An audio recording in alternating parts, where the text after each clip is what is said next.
আয়ারল্যান্ডের বিপক্ষে সিলেট টেস্টের প্রথম দিনটা বাংলাদেশের কিন্তু খারাপ কাটেনি, কিন্তু তারপরও মনে হচ্ছিল আহা, দিনটি আরো কত ভালোই না হতে পারত। পাঁচটি ক্যাচ যদি আমরা না ছাড়তাম। দ্বিতীয় দিনে এরকম কোনো আহাউহুর ব্যাপার নেই। এই দিনটা বাংলাদেশের কেটেছে স্বপ্নের মতো। টেস্ট ক্রিকেটেই বাংলাদেশের এই 25 বছর পেরিয়ে সবচেয়ে ভালো দিনগুলার একটা কেটেছে নিঃসন্দেহে। প্রতিপক্ষ সেটা যেমনই হোক না কেন, আয়ারল্যান্ডকে 286 রানে আমরা অল আউট করে দিয়েছি। দিনের খেলার শুরুতেই শেষ দুটো উইকেট তুলে নিয়েছি। তারপরে দ্বিতীয় দিন শেষ করেছি 1 উইকেটে 338 রানে, অর্থাৎ টেস্টের দ্বিতীয় দিন শেষেই বাংলাদেশ 52 রানে এখন এগিয়ে গেছে। হাতে আছে এখনো আরো 9টি উইকেট। আমাদের একজন ব্যাটসম্যান সাদমান ইসলাম, তিনি সেঞ্চুরি মিসের আক্ষেপে পড়ছেন। আমাদের আরেকজন ব্যাটসম্যান মোমিনুল হক, তিনি সেঞ্চুরির সুবাস পাচ্ছেন। আমাদের আরেক ব্যাটসম্যান মাহমুদুল হাসান জয় তো ডাবল সেঞ্চুরির সুবাসই পাচ্ছেন। দুইটা যে পার্টনারশিপ হয়েছে, দুইটাই 150+, তার মধ্যে দ্বিতীয় উইকেট জুটিটা অবিচ্ছিন্ন। এই দিনটিকে স্বপ্নের দিন বলবেন না তো কোনটিকে স্বপ্নের দিন বলবেন? এই যে সিলেট টেস্টের দ্বিতীয় দিনে বাংলাদেশ তাদের অথরিটি প্রবলভাবে এস্টাবলিশ করলো, সেইখানটাতে মোমেন্ট অফ দ্য ডে কোনটা, খুব কি আলাদা করে কোনো মুহূর্তের কথা বলার সুযোগ রয়েছে? আমার সঙ্গে মিলিয়ে দেখতে পারেন। দেখুন, দ্বিতীয় দিনের শুরুতে বাংলাদেশের সামনে চ্যালেঞ্জ কি ছিল? যে আয়ারল্যান্ডের শেষ 2টা উইকেট যত দ্রুত সম্ভব তুলে নেওয়া। আমরা সেটা যত দ্রুত সম্ভবই তুলে নিয়েছি। মাত্র 13 মিনিটে, মাত্র 14 বলে, মাত্র 16 রান ওদের যোগ করতে দিয়েই আমরা শেষ 2টো উইকেট তুলে নিয়েছি। তাইজুল ইসলাম এবং হাসান মাহমুদ, তাতে করে আয়ারল্যান্ড 278 উইকেটে দিনের খেলা শুরু করে 286 রানে তাদেরকে আমরা অল আউট করে দিয়েছি। এবং এরপরে ওপেনিং পার্টনারশিপেই সাদমান ইসলাম এবং মাহমুদুল হাসান জয় তারা 168 রান জুড়ে দেয়। বাংলাদেশের এই ওপেনিং নিয়ে সব ফরম্যাটে আমরা স্ট্রাগল করছি, সেই টেস্টেও আসলে স্ট্রাগলই করছি। ঘুরিয়ে ফিরিয়ে ওই ওপেনারদের খেলানো হচ্ছে এবং অন্যদের ব্যর্থতাই হচ্ছে গিয়ে বাকি আরেকজন সুযোগ পেয়ে যাচ্ছেন। এই যেমন মাহমুদুল হাসান জয় লাস্ট টেস্ট সিরিজটাতে তিনি ছিলেন না, মোরলে সেইখানটাতে এনামুল হক বিজয়ের ব্যর্থতাতেই তিনি এবার সুযোগ পেয়েছেন। হ্যাঁ, এনসিএল এ তিনি ফার্স্ট রাউন্ডটাতে সেঞ্চুরি এবং 50 করেছেন বটে, তবে ইন্টারন্যাশনাল ক্রিকেটে ওই ডোমেস্টিক ফর্ম কতটা নিয়ে আসতে পারবেন, এই সংশয়ের জায়গাটা তো আমাদের থাকে।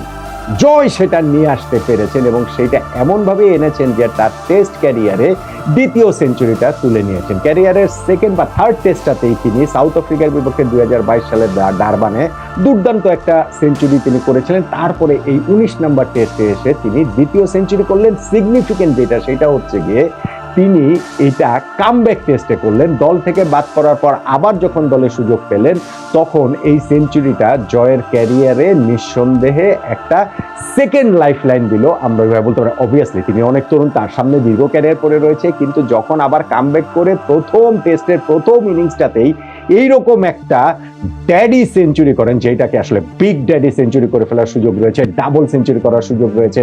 বাংলাদেশের ওপেনারদের মধ্যে তামিম ইকবালের ওই যে 2015 সালে পাকিস্তানের বিপক্ষে খুলনায় 206 রানের ইনিংস, তারপরেই এইটা সেকেন্ড সর্বোচ্চ বাংলাদেশের ব্যাটসম্যান ওপেনারদের মধ্যে। In fact so second double century জয়ের ব্যাট থেকে চলে আসতে পারে। এবং আয়ারল্যান্ডের বোলিং এর যে অবস্থা, উইকেটের যে অবস্থা, তাতে ইউ নেভার নো আরো বড় কিছু কি আসলে হয়ে যেতে পারে কিনা। বাংলাদেশের টেস্টে ব্যক্তিগত সর্বোচ্চ ইনিংস তো বটেই, triple century, you never no.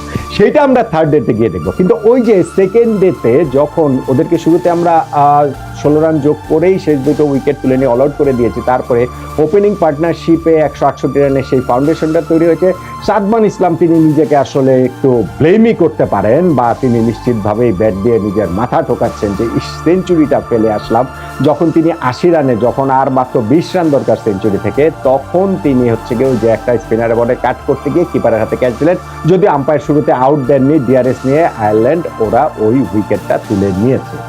এখন বাংলাদেশের ক্ষেত্রে হয় কি, যে এরকম এত বড় একটা ওপেনিং স্ট্যান্ড, তারপরে একটু হুড়মুড় করে ভেঙে পড়া, একটা কলাপস, একটা মিনি কলাপস, এইটা তো আমরা টাইম এগেন দেখে এসেছি। সেইখান থেকে আবারও ক্রেডিট দিতে হবে এই জয়ের সঙ্গে মোমিনুল হক যে ব্যাটিংয়ে এসেছেন, এবং এই দুজনই কমফোর্টেবলি দিনের খেলাটা আসলে শেষ করেছেন। 168 রানের ওপেনিং পার্টনারশিপ, তারপরে 170 রানের অবিচ্ছিন্ন পার্টনারশিপ।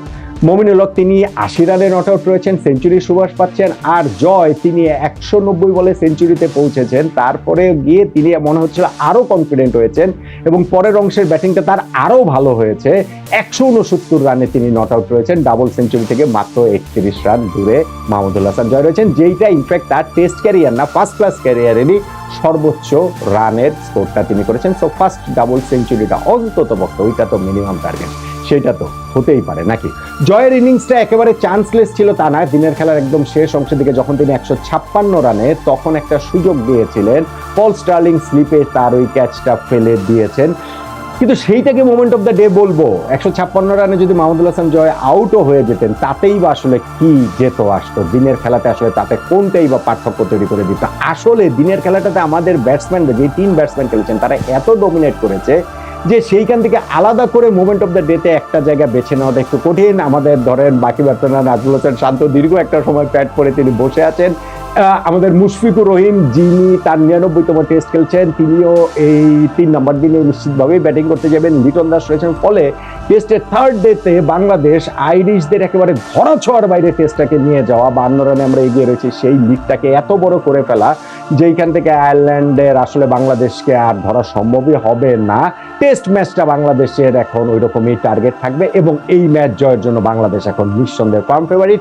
অবভিয়াসলি উইকেটে এখন পর্যন্ত খুবই প্লাসিড ব্যাটিং উইকেট, খুবই ফ্ল্যাট উইকেট, কিন্তু নিশ্চিতভাবেই সময় যত গড়াবে স্পিনাররা এই জায়গাটা থেকে সাহায্য পাবেন এবং বাংলাদেশের একাদশে মিরাজ, তাইজুল, হাসান মুরাদরা রয়েছেন, তারা সেকেন্ড ইনিংসেও আরো গুরুত্বপূর্ণ রোল প্লে করবেন এবং অবভিয়াসলি ক্যাচগুলো ধরতে হবে, তাতে করে এই টেস্ট জয়ের জন্য বাংলাদেশ ফেভারিট, সেটা আসলে বলা যেতেই পারে। এখন তাহলে এই যে সিলেট টেস্টের দ্বিতীয় দিনের মোমেন্ট অফ দ্য ডে কোনটাকে বলবেন? আমরা দিনের খেলার শুরুতে ১৩ মিনিটে ১৪ বলে ১৬ রান দিয়ে যে দুটো উইকেট তুলে নিয়েছি, সেটাকে বলবেন? না। মাহমুদুল হাসান জয়ের যে ক্যাচটা ছেড়েছে ১৫৬ রানে পল স্টার্লিং, সেটাকে বলবেন? না। সাদমান ইসলামের উইকেটটা যে ওরা তুলে নিয়েছে একটা ডিআরএস নিয়ে, সেটাকে বলবেন? না, আমার কাছে সেটা না। বরং আমার কাছে মোমেন্ট অফ দ্য ডে কোনটাকে মনে হয় জানেন? ১৬৮ রানের ওপেনিং পার্টনারশিপটা হলো, সাদমানের উইকেটটা ওইভাবে ওরা তুলে নিল আয়ারল্যান্ড, তখন ৮৫ রানে নট আউট রয়েছেন মাহমুদুল হাসান জয়, একটু পরে টি হয়ে গেল, তিনি ৯৪ রানে তখন নট আউট। বাংলাদেশের এই ব্যাটসম্যানদের ক্ষেত্রে এইসব জায়গাতে তো কনসেন্ট্রেশন ব্রেক হয়, সেই